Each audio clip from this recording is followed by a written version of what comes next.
It's not the definition of the term, but it is a quick reference to what I'm talking about. When I say the word sex, I'm talking about the process by which a black man and a black woman interact to produce a child. That's what I'm talking about.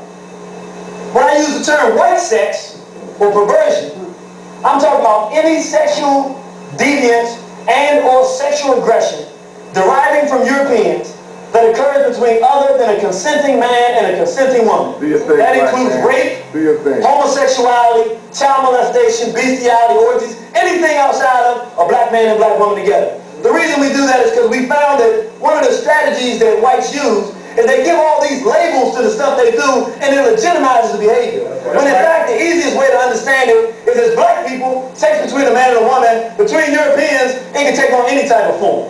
So we call all of that stuff that's not black, we just call it white sex. Who we get it from? We got it from people, we got it from the white. Alright. This last term, misogyny, this refers to hatred for women. It's a European or white expression of aggression and hatred towards females, including rape, assault, murder, and various other forms of violating females. So when I say misogyny, all we're talking about is that behavior we learn from whites to mistreat females.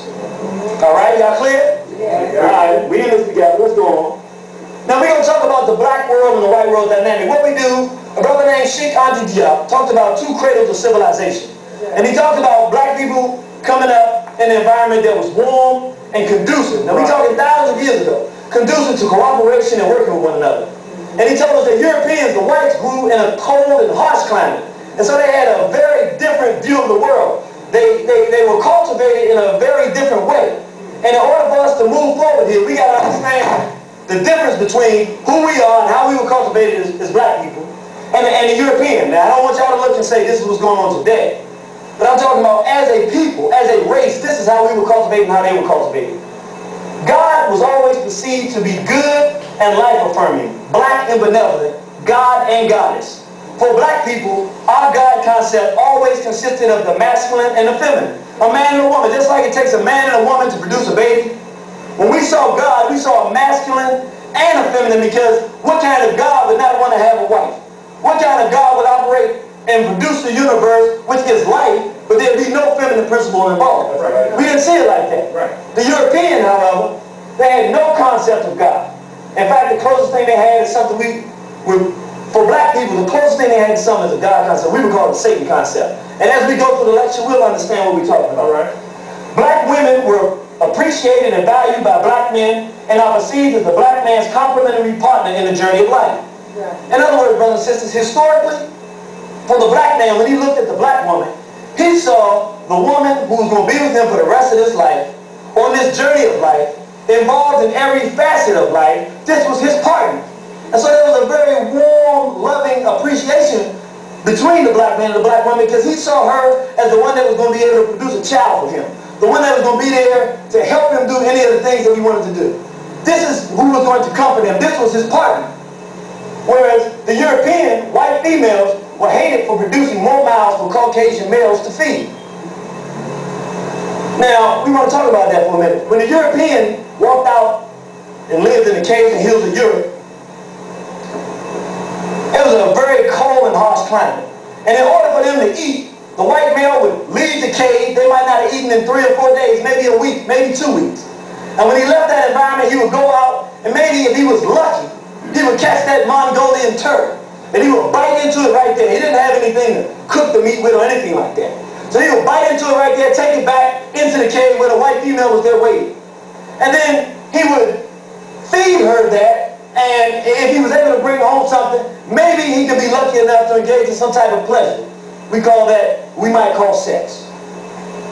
But the problem was, he found out is that, see, it was very hard for him. He didn't have enough food for him to survive. It was very difficult. And every time he had sex with her, some months later, he started seeing her developing this child coming. Right. Now, he had 3 mouths to feed.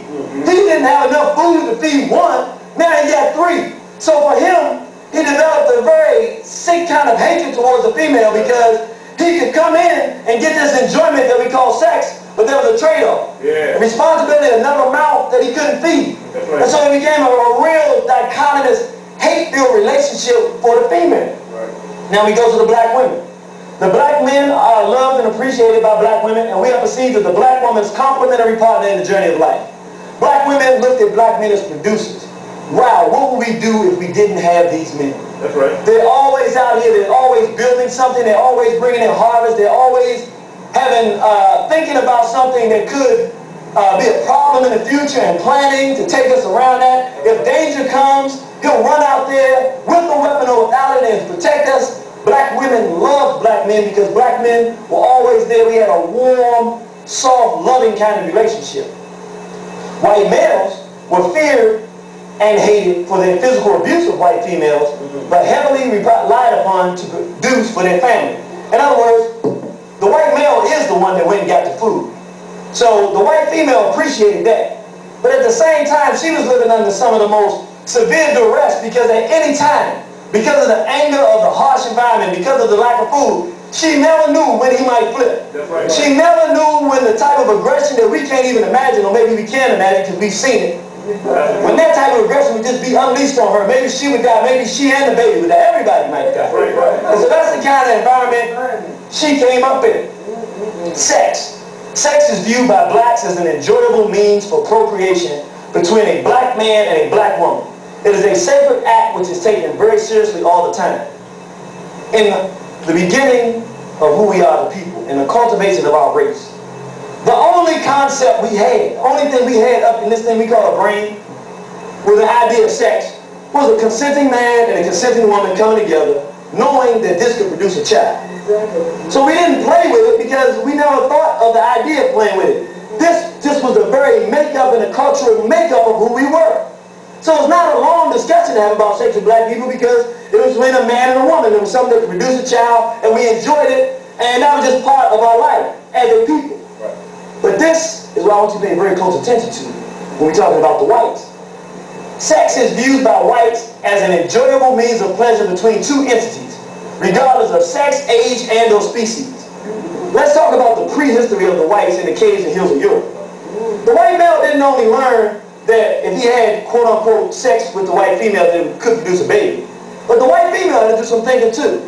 She realized that she had to please him to stay in favor with him, but that ordinary so-called sex could produce a mouth that he couldn't feed. So she had to develop different means by which to please and pleasure the white male so that he could get that same sexual gratification. Well, she ran into a problem because through his white European experimentation, he found out not only could he do different types of sexual types of acts with the white female, but he found out he didn't need a white female at all. That's right. That's what we found out. He could use a little white girl before puberty. And he didn't have to worry about producing that mouth that he couldn't feed.